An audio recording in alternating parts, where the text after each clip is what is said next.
Bonjour les sportifs connectés, c'est Jérôme du blog montrecardiogps.fr. Alors voici la GridX que j'ai testée pendant plusieurs semaines, et le moins qu'on puisse dire c'est que Polar a voulu frapper fort pour entrer sur le marché du trail. C'est un secteur qui se développe en ce moment et sur lequel ils étaient absents juste par quelques petits manques de détails. Et donc Polar a travaillé sur deux plans pour rentrer sur le marché du trail. Le premier, c'est le prix, puisque la GridX sort au prix de 419 €. Donc c'est en gros c'est minimum 100 € moins cher que ses concurrentes dans les autres marques.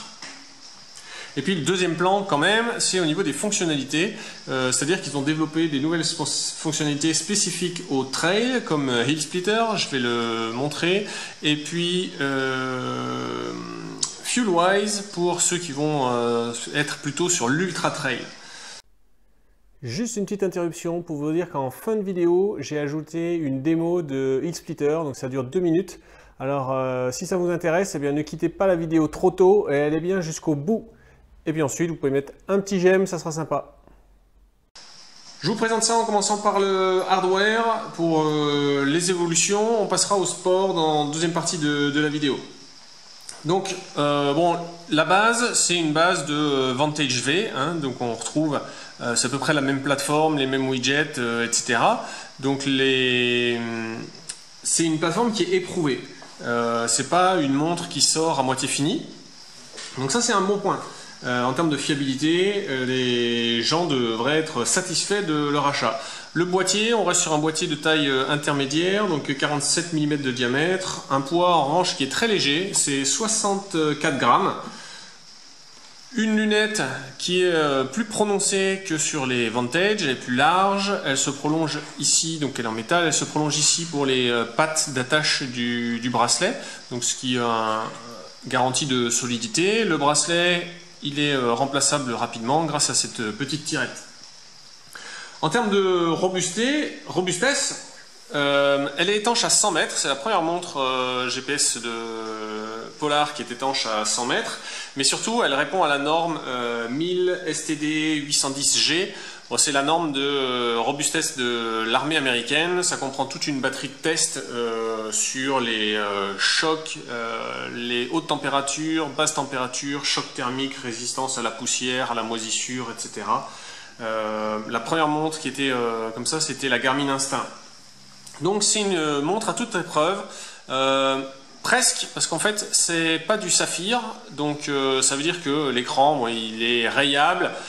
Il n'y a pas de version saphir ou sans saphir, c'est du Gorilla Glass pour tout le monde, donc il existe des protections d'écran, ça ne posera pas de problème. On est sur un écran tactile avec une résolution de 240 par 240, donc il est assez réactif, mais certains ne l'aiment pas sur la Vantage parce que c'est assez saccadé, notamment quand on fait défiler des grandes pages d'écran. En fait, l'implémentation de Polar, c'est pas une succession d'écrans qui sont bien séparés entre eux.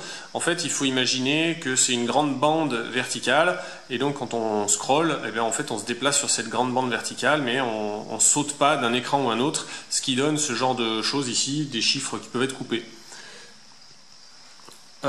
En termes de capteurs, bon, on est sur du standard actuellement hein, pour une montre orientée outdoor. Donc on a une puce GPS GLONASS Galileo, un altimètre barométrique qui cette fois peut être calibré manuellement, ce qui n'était pas le cas sur la Vantage V.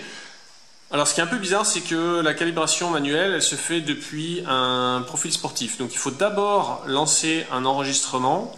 Alors si je trouve un profil, voilà. Hop, comme la marche à pied, avec GPS.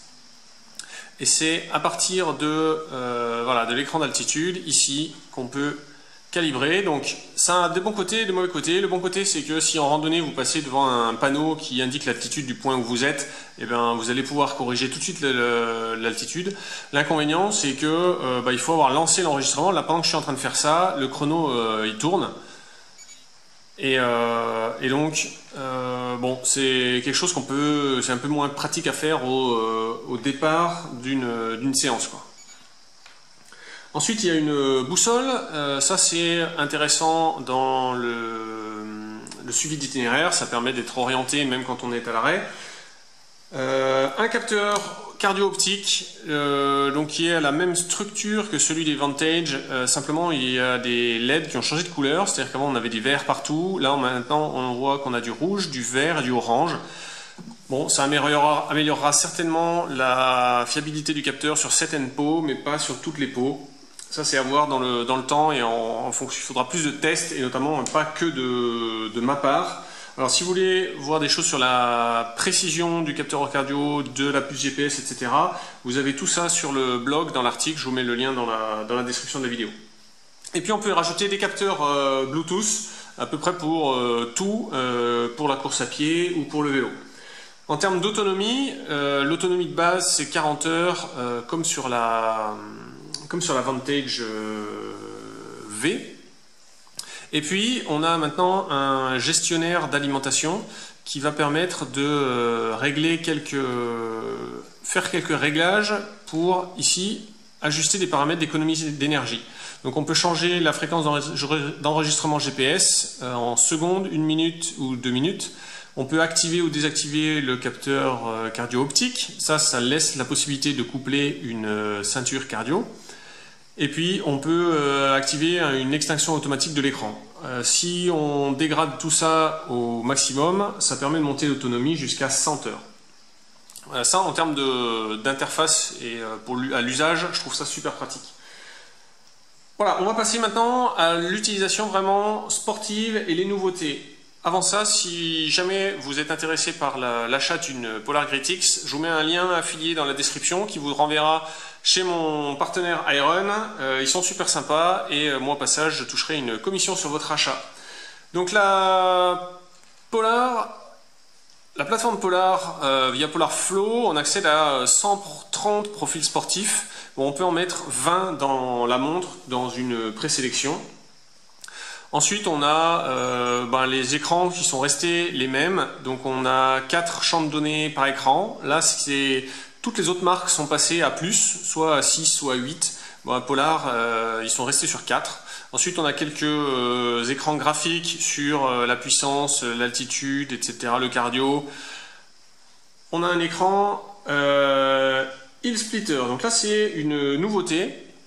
C'est un écran qui va adapter son affichage en fonction de la portion de terrain sur laquelle vous êtes. Donc sur le plat, il affichera la distance, l'allure. Lorsque vous êtes en montée ou en descente, il affichera la distance et le dénivelé depuis le début de cette montée ou de cette descente, et puis l'allure instantanée. Donc ça permet sur des phases de montée-descente d'un trail d'avoir un affichage qui s'adapte. Alors c'est rétroactif, c'est-à-dire que ça ne permet pas de savoir combien il reste de dénivelé à faire jusqu'en haut de la montée, savoir si c'est une longue montée ou une courte montée, c'est uniquement sur ce qui est passé. L'autre nouveauté, c'est la navigation Turn by Turn. On a, en plus du suivi d'itinéraire classique qu'on avait avant sur les Vantage, maintenant on peut créer un itinéraire sur Komoot. Et si on passe comme ça, de Komoot, via Polar Flow et la montre Grit X, alors on aura un guidage turn by turn. Donc on voit ici, ça ce sont les itinéraires que j'ai créés sur Komoot. Et donc dans ce cas-là, eh bien, en haut de n'importe quel écran, pas seulement l'écran de suivi d'itinéraire, mais en haut de tous les écrans, y compris les écrans de données, on aura un bandeau qui apparaît, qui a une première alerte à peu près 50 mètres du carrefour et puis une seconde alerte au moment de tourner. L'autre nouveauté, c'est FuelWise. Donc FuelWise, c'est un gestionnaire de ravitaillement qui permet de déclencher des alertes, soit de nourriture, soit d'hydratation.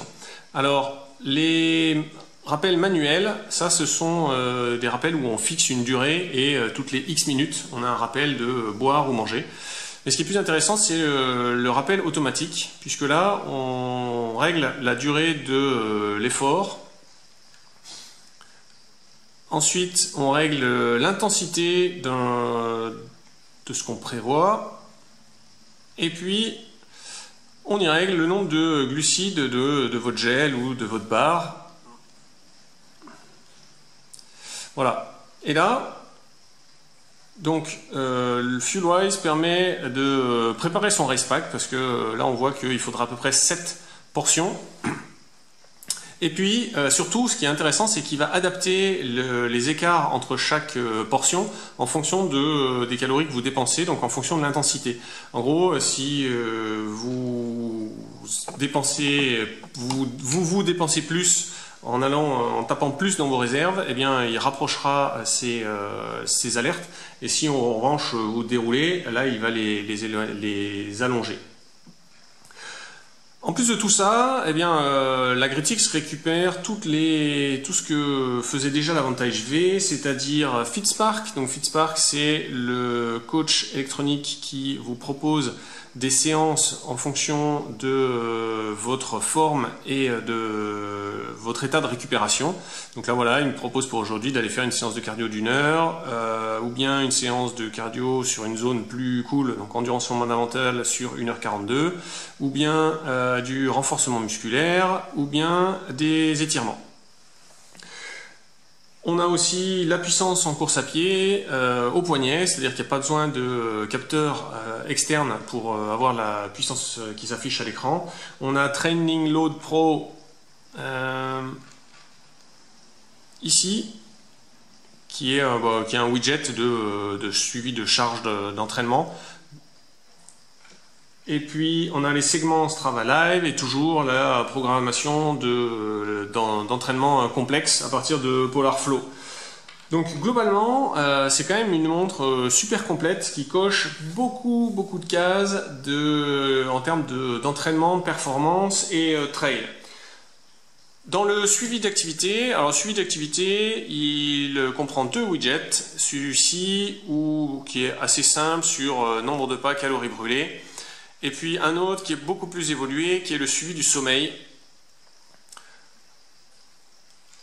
Où là, on a le suivi du sommeil en termes de durée de sommeil et le suivi de la récupération avec le statut SNA. Donc on peut ici ouvrir pour avoir plus de détails. Voilà, on a une comparaison chiffrée par rapport à l'habitude. Et puis là, on a la mesure de la variabilité de fréquence cardiaque, le rythme respiratoire, qui sont tous des statistiques qui concourent à l'évaluation de la récupération. Et puis la fréquence cardiaque en continu, là on peut l'activer soit 24 heures sur 24, ça bouffe quand même pas mal de batterie. Sinon la solution c'est de l'activer uniquement la nuit et dans ce cas-là ça permet d'avoir la fréquence cardiaque au repos, au réveil et puis la qualité du récupération lors du sommeil en augmentant un petit peu l'autonomie. En termes de notification, c'est super basique, c'est-à-dire qu'on reçoit les notifications, on les reçoit. On a un petit point rouge en bas de l'écran quand il y a quelque chose, on glisse et on ouvre ce panneau de notification. Et puis pour tout ce qui est partie montre connectée, il y a 2 watch face, une qui est numérique et une qui est analogique. Et puis les widgets qu'on peut faire défiler de gauche à droite ou de droite à gauche. Donc là c'est relativement basique. Si je devais conclure, je dirais que la Gritix, à l'issue de mon test, c'est une montre faite pour le trail, mais pas pour l'outdoor. C'est pas une montre faite pour... c'est encore assez limité dans les outils faits pour partir à l'aventure. Il manque quelques petits détails, typiquement le vitre saphir, il manque un widget avec la boussole, l'altimètre, le baromètre, accessible ici directement depuis l'écran de la montre et pas depuis un enregistrement de séance de sport. Il manque une suivi de traces petit poucet, c'est-à-dire que là on a le suivi d'itinéraire, mais si jamais on ne lance pas de suivi d'itinéraire, il n'y a pas de traces. Or ça peut être quand même utile, pas pour savoir où on va, mais pour savoir comment revenir à notre point de départ. Il manque la possibilité de zoomer sur l'écran de suivi d'itinéraire, il manque la possibilité d'afficher des coordonnées GPS. En trail, je dirais qu'il manque une chose, c'est un champ de données de vitesse verticale. Ça c'est quelque chose qu'on n'a pas. Or ça serait utile sur l'écran, notamment XSplitter, d'avoir ça dans les phases montées.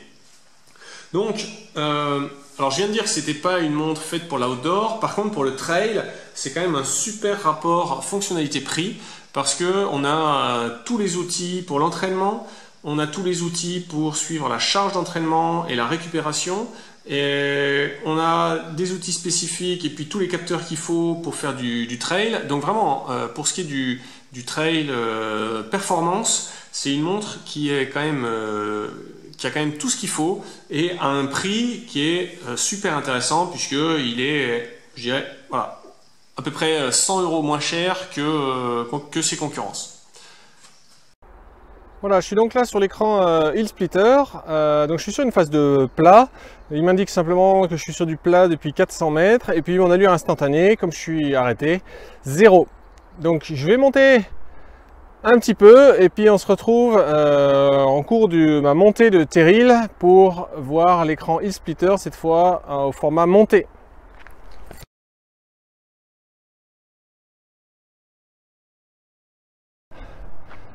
Voilà en cours de route, donc il a fallu pas mal de latence, puisqu'il faut 10 mètres de D+, pour que l'écran passe en montée.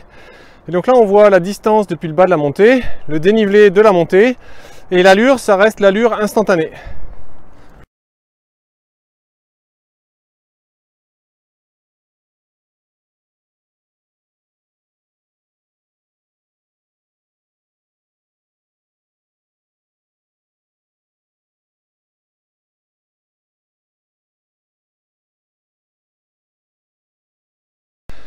Voilà, donc je suis en haut, et ça fait donc une montée de 60 mètres, 470 mètres de long, et là l'allure elle va doucement retomber à 0 puisque je marche et que je m'arrête. Voilà, donc vous voyez, il n'y a rien de prédictif. Hill Splitter ne m'annonce pas quand sera le haut de la montée, ni combien de dénivelé elle fait. Et moi ce que je trouve dommage, c'est le champ allure instantanée. En fait, le champ allure instantanée, je l'ai sur l'écran principal, et je trouve qu'il n'apporte pas grand chose ici sur cet écran Hill Splitter. J'aurais préféré bien évidemment un champ de vitesse ascensionnelle, mais ça il n'est pas dispo dans Polarflow, donc on ne peut pas le faire, on peut pas l'ajouter là. Sinon j'aurais préféré un champ de allure moyenne sur cette montée, mais là c'est sûrement plus compliqué pour Polar, parce que c'est ni une allure moyenne autour, ni l'allure instantanée. En fait, c'est une allure moyenne autour de Hill Splitter. Donc ça, c'est pareil, ça n'existe pas.